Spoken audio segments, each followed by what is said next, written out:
Someone ordered a SCOBY who lives in Canada. I don't have a brand new box, so I'm repurposing, which I'm for anyway because trees. She's already paid her shipping, so I need to stay within those parameters. So inside, I have a little bubble wrap with SCOBY, her instructions. I'll tape it more securely. Here's the form, the dispatch note, also known as the customs letter. Fill out the gray area. They're going to ask you the weight of your product. The post office should have a scale.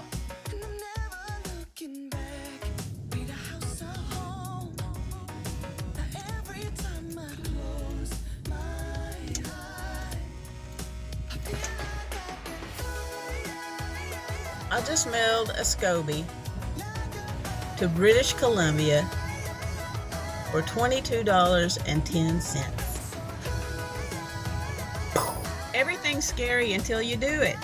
So, do stuff. I have hay in the car.